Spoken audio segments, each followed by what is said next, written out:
John Raspante is the defense attorney for the gentleman that has been charged with that threat over at Utica College. John, good morning. Good morning, Bill. You're fitting right back into the seat here, right? Are you comfortable? This studio is a lot nicer than the studios I ever worked in. John and I worked together at Rock 107 years ago. Yeah. I stayed in radio and lost money. You became an attorney and made money. A little bit. How does that happen? I mean, most jocks are like jokers and idiots. And, Well, that's him. That's John. But he's not an idiot. but you're a smart joker, I guess. You could do that within the profession. You can You be can. an idiot and joke around. That's right. You can do that. and people expect it. You know, it's funny because as you have, first of all, I have to say, we'll talk a little radio just for a second. Yeah. I always felt that you had like the golden pipes. You always had a great voice. Well, thank you, Bill. And then you do an awesome Casey Kasem. This is Casey Kasem. We're counting down the biggest songs in the land. We start at 40. We're at 20 on our way to number 1. How about that? The year was 1981. The Pope was shot. Reagan was shot. And this sweetest sensation shot to number 1. Here's ABBA and Dancing Queen on the American Top 40, brought to you by Roy Cerrone, the San Francisco Treat. Hey, that's perfect. How about that right there? Thank you. John Raspante. That's very nice. That's the only impersonation I could do. And you know what the funny thing Well, is? the funny thing is you kind of sound like he would sound if he were alive today. If he were. If he yeah. were alive right now, he'd be he'd be scratching at the top of his coffin. He would be, yes. Which his kids or wife or somebody had locked shot or something. Yeah. That was a bad ending It for sure Casey was. Kasem. It sure was. It was sad. But you know what's funny? I didn't really start impersonating to him until after I was in radio. After you left radio. I was at law school, bored, in the shower, listening to music. Great place. There's a little echo going on there. Yeah, you're right. Yeah. And I just started doing it, and it just caught on, and among other things. But that's what I, in the showers, I imitated Casey Kasem. You ever make a mistake and be like, Judge, I'm sorry, we're counting down the jury right now, and it doesn't look good? I've been asked to do an opening. Yeah, to a trial. Exactly that way. Casey Kasem's voice. That's awesome. Recently, I had a trial, and one of the jurors was outside smoking marijuana, and it brought the marijuana inside the courthouse and got confiscated. And the trial wasn't going well. Nothing to do with me. Yeah, It was the facts of the case, and my client kept getting a little animated. And frankly, I said, keep her on. I wish the whole jury was high.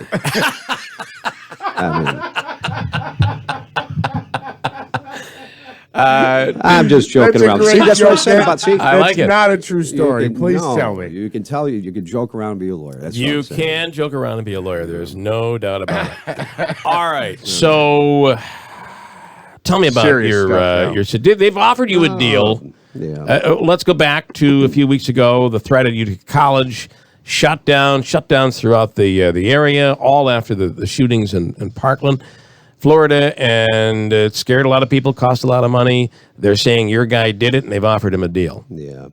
Well, here's the reality of it. My client recognizes that what he did was wrong, reprehensible. So he's admitting that he did it. He did it. It's not a whodunit case. Okay. He did it. He thought it was a prank, and every day he is in jail, crying, emotional, devastated.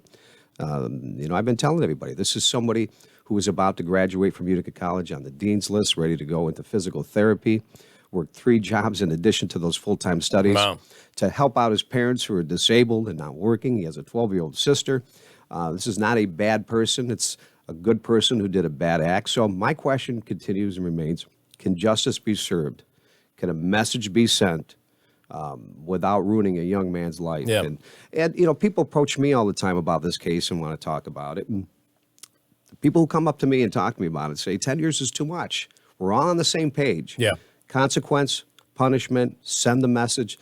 It's just 10 years. In my view, as a defense attorney, and knowing this family is just too much. So how do you make that? I have a few pranks in my day and under my belt, and I can walk away from every one of them and say, I guess there's a case for not doing it, but it's not like I'm going to go to jail over it. Although I believe there were some times that could have happened. This is pretty egregious. It is. It is. I mean, well, did you say what were you thinking? Well, I was candid with him. I says, you said it was a prank. But it went on for 2 days. Yeah. And there's a series of phone calls, and you saw the reaction. You kept it up. He gets it now, in retrospect. And he had no inkling whatsoever that this would be the consequence, And what he said was, wow, I thought they'd shut down the campus. I thought it would shake some things up. He didn't know it was going to include local, state, federal. Oh, yeah. He didn't, But once he did it, now now you see everybody. Yeah. Did he just get high off the power of being able to watch them react when he would call in another threat? You know what I seem to see about Verhoonen is just he's a very lonely guy. His time is consumed by studies, work, his family. I don't see any indication he has friends. Yeah. Maybe that's it. Somebody called in the other day and said they saw him on TV and said to me, this is the guy speaking, looked like what did he say? Lost soul. I would agree.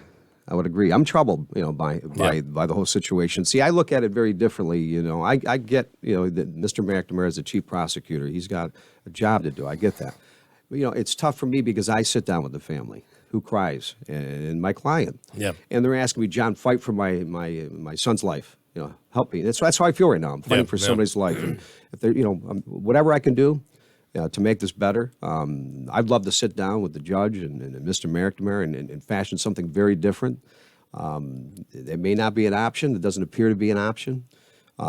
There are cases where... What would you propose? Well, not 10 years. Yeah. Not anything close there, too. 8? 6? I can't sit here and give you a number. Yeah. What I would rather do is sit down with the judge and the district attorney and let them know the type of person he is, what he's done in the past. And this is somebody who can offer a lot to the community. Do you think there's an opportunity for, and maybe it's not possible, are you suggesting that maybe he be given a rigorous community service sentence? I'm not even saying it should be just community service, but I can sit here and tell you 10 years is too much. I guess that was where I was going to go is you said he was on the dean's list. Looked like he had a bright future. Obviously an active guy. If you're saying he had 3 jobs, he was involved with his family. Obviously really busy. It is kind of shocking that someone makes a turn like that. How does he follow it up on day 2 after day 1? I can get maybe you can convince me, okay, it was a prank. He was This screwing is what around. the DA said. He's lonely. He's It's bored. that second day that... How does that, from your perspective, representing him, how does he follow up day 1 with day 2? That's a tough question that I can't answer because he can't answer it right now. He doesn't really understand, why he did it other than initially thinking it was a prank. Sometimes people ask me, how do you represent this person and that person? Well, you know what? I test the proof. I do the best I can with what I got. And it's always somebody's brother or nephew or son. Right. And you go, let's think about it. Let's say that was your son in college, being a goof, and doing something drastic like that. What would you want to see happen?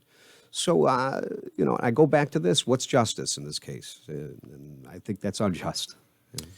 Okay. I guess that if we assume that we would all know better, we wouldn't pull off something like that.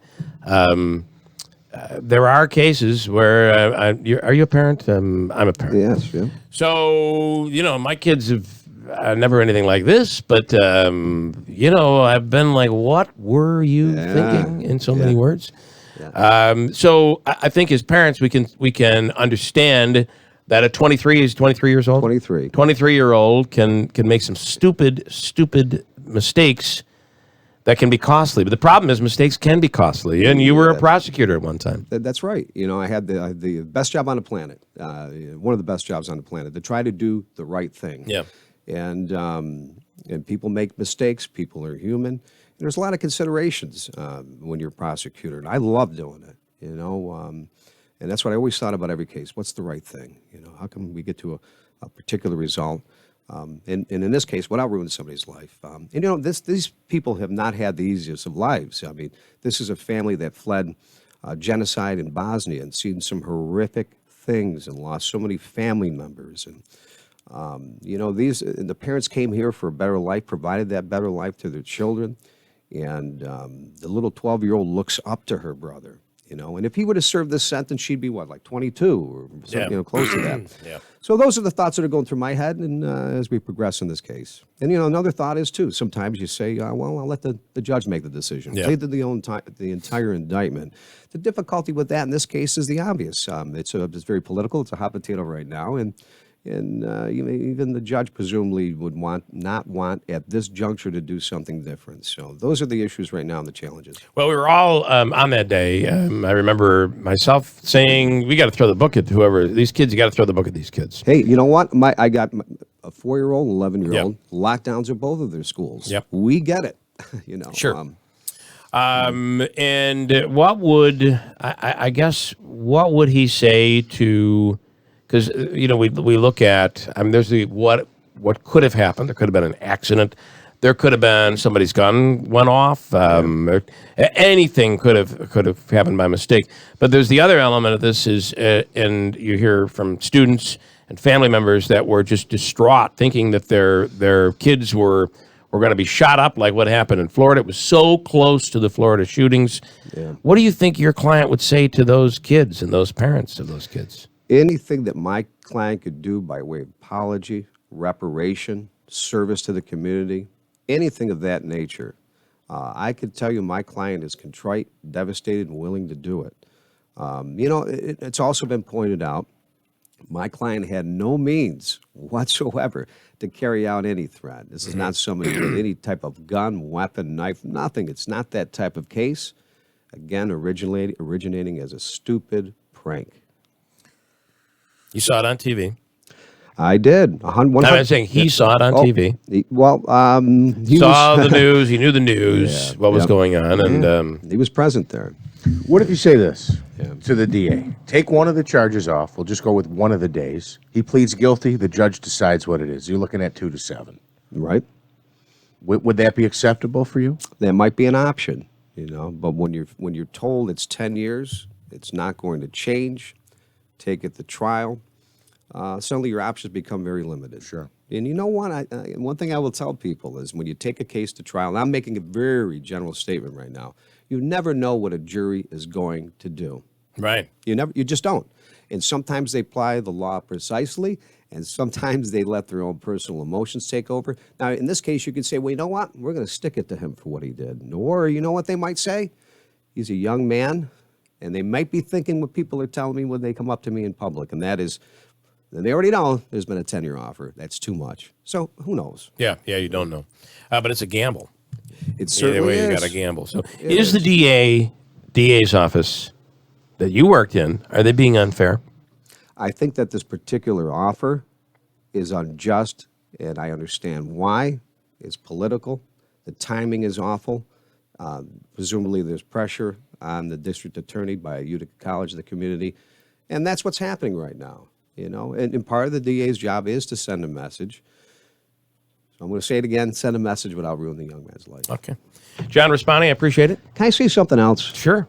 You know, I pulled Only in a different voice. I pulled in and I see this cool Tundra with Big Frog 104 Yes, on it. yes. When I worked at Big Frog 104, I had this stupid yellow van, that big boom box. We still have that, by It the used to sway back. Still out do there. you got it? Let's take it out. Let's take it out. Let's take it out for a ride. Let's take it out and cruise around the town.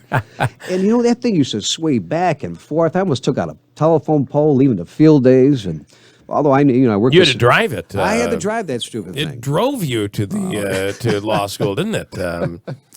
You know, some of the DJs could make use of that boombox at field days and stuff because it was big. You could pack people in there and get down. Oh, interesting. Yeah, Get remember, down. Hey, remember Dave? There's Davey Crockett there. I used to work with him. He was pointing to me, nodding his head. It's how different is the radio world? Oh Lord, how different is the people you work with in radio versus over there in the attorneys? But you know what? When I started, there was a live DJ on every day show, every part. shift. Yeah, Yeah, it was so wild. And I worked overnights, starting. And actually, ironically, my first job was doing the Casey's Top 40 on Sunday that was mornings. mine too. Yeah. WTLB. Wow, yeah. 1981. I was a junior in high school, and I got to give the weather in between the cuts. So that was so cool. My heart it would race. was. Oh, it was awesome. And then, well, can I do a couple? I have 20 seconds. 20 seconds, I'll wrap it up. And then I'm doing the overnight, and I dropped the weather cart. They had a weather jingle on it. and I pulled the tape out. I had it wrapped around the studio. I was frantic because you're coming in to do the morning show. Oh, good ugly. And you came in and you, what the heck are you doing? We've got a master. I'll just re-record it in 5 seconds. I'm pretty easy going. Yeah, I wasn't you then, were. not as much then as I am today. Today, whatever. What a pleasure, It means though. nothing. John, thanks so much. WIBX, Utica, Rome.